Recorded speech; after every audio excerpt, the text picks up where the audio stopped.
Deus olha é o presente de nossa vida. Não adianta nada a gente dizer que vai fazer a vontade de Deus e de fato não fazê-la. O importante é, de fato, viver e obedecer a Deus. Essa vai ser a grande lição que a palavra de Deus, nesse 26º domingo do tempo comum, vai nos apresentar. Seja bem-vindo ao nosso programa Pão da Palavra. Sou o Padre Frei Inácio José, pároco da paróquia de Nossa Senhora das Mercês, Arquidiocese de Belo Horizonte, mestre em Teologia Bíblica pela Faculdade Jesuíta de Filosofia e Teologia. Minha saudação aos queridos radiovintes da Rádio Comunidade FM e da Web Rádio Nossa Mãe de Birité, nossos parceiros na evangelização. Temos como palavra de Deus nesse dia Ezequiel, capítulo 18, versículo 25 a 28, Filipenses, capítulo 2, versículo 1 a 11 e Mateus, capítulo 21, versículo 28 a 32. Vamos meditar com alegria a santa palavra de Deus.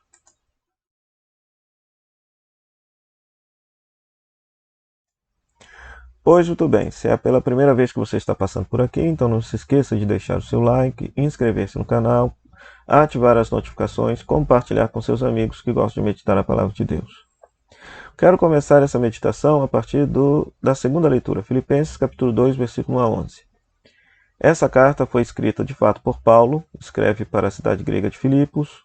A comunidade parece que estava absolutamente cindida, dividida.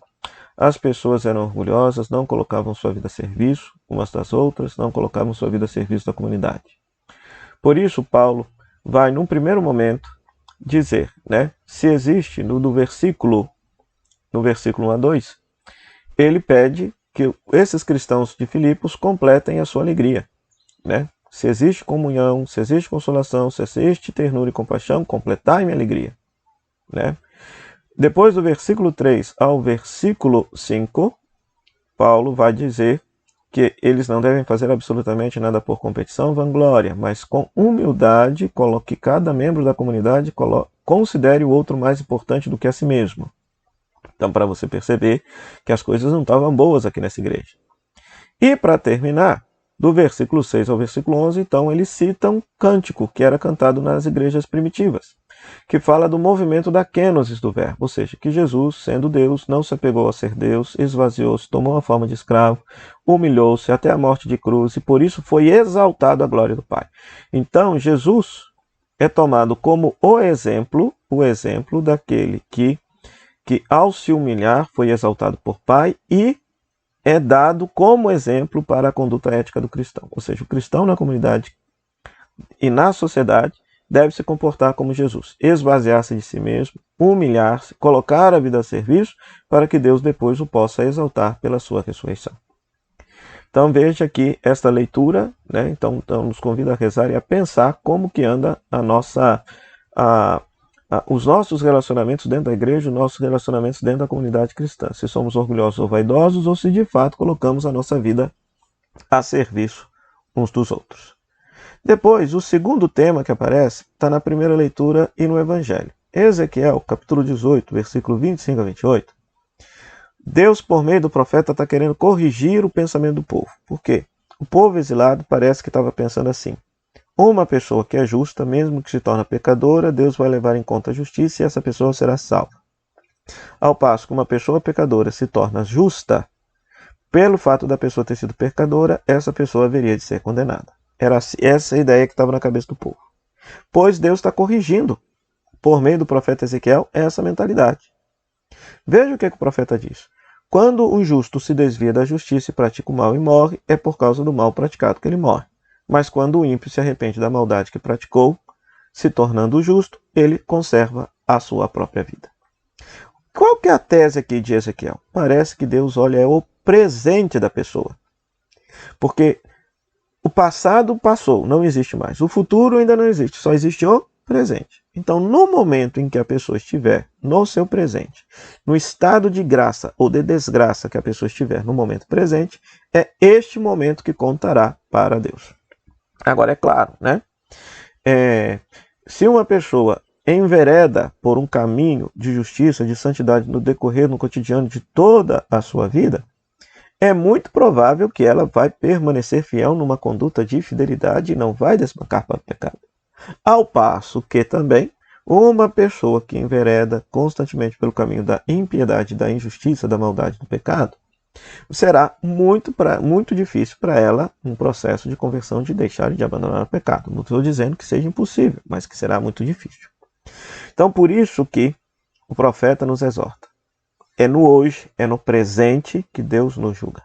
Né? Deus olha para o presente da pessoa. Então, quem é mau, deixe de ser mau e passe a ser bom. E quem é bom, procure perseverar na sua bondade. Procure perseverar na sua justiça. O paralelo desta leitura está justamente em Mateus capítulo 21, versículo 28 a 32, onde Jesus conta para os sacerdotes e anciãos do povo a parábola dos dois filhos. Que um pai tinha dois filhos e disse a mesma coisa para os dois. Ide trabalhar na minha vinha. O primeiro respondeu, não quero, mas depois mudou de opinião e foi. O segundo disse que ia e acabou não indo. Qual dos dois fez a vontade do pai? Lógico, o primeiro. O primeiro, mesmo dizendo não vou, depois mudou de opinião e acabou indo. Então significa o seguinte, fazer a vontade de Deus não é questão de palavras, mas é questão de vida, é questão de atitude, é questão de prática. E, veja bem,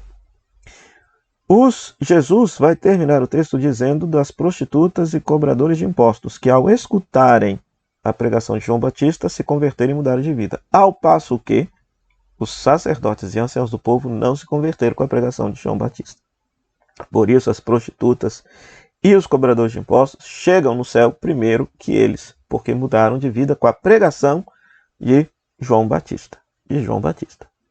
Então, é uma lição esplendorosa que esse texto nos dá.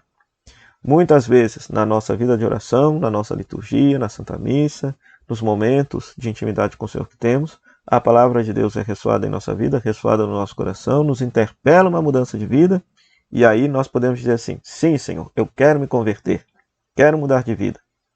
E no fundo a gente não muda. Somos como aquele filho que diz que vai para trabalhar e não vai. Outros até dizem, não quero, não mexe comigo, não quero mudar de vida, quero continuar do mesmo jeito que está. Mas depois eles mudam de opinião, convertem-se e passam a ser santos. E passam a trabalhar na vinha do Senhor. Né? Então, veja bem, o dizer não a princípio a Deus é a situação do pecado. Mas Deus dá a chance ao pecador que ele mude a sua conduta. Deus dá a chance ao pecador que ele mude de vida para que ele se salve. Por quê? Porque Deus não quer a perdição de absolutamente ninguém. Então peçamos ao Senhor, nesse 26º domingo do tempo comum, que nos dê a graça de perseverar na justiça, na bondade, no amor, no seguimento a Jesus Cristo. Se por acaso nós somos aquele filho que diz que não quer trabalhar para o Senhor, mas que o Senhor nos conceda a graça de mudarmos a nossa opinião, de verdadeiramente aderirmos ao seu caminho e, inspirados no próprio Jesus que se esvaziou, entregou a própria vida, colocou a vida a serviço, foi o mais humilhado e depois foi o mais exaltado, que nós também possamos nos humilhar, colocar a nossa vida a serviço dos irmãos e irmãs de comunidade, não nos considerar orgulhosos e vaidosos, mas considerar os irmãos como os mais importantes, colocando nossa vida a serviço deles, como o próprio Jesus colocou sua vida a serviço de nós. O Senhor esteja convosco, Ele está no meio de nós, que a bênção de Deus Todo-Poderoso, Ele que é Pai, Filho e Espírito Santo, desça sobre você e permaneça para sempre. Amém. Meu muito obrigado, Rádio Comunidade FM, pela web rádio Nossa Mãe de Birité, por esse espaço, pela audiência. Você, querido rádio ouvinte internauta, também pelo seu prestígio, por todo final de semana estar aqui me acompanhando. Muito obrigado pela sua atenção. Interessados em peregrinar para a Terra Santa no ano que vem, 10 de junho a 18 de junho, entre em contato aí com a Kelly Melo, pelo telefone 035 99845 6167, 035 99845 6167. Terei a alegria de ser o diretor espiritual dessa peregrinação. Vamos conhecer a terra onde o Verbo se fez carne e habitou entre nós, nos salvou e nos redimiu. Até o próximo programa. O Pão da Palavra, se Deus quiser. Tchau, tchau.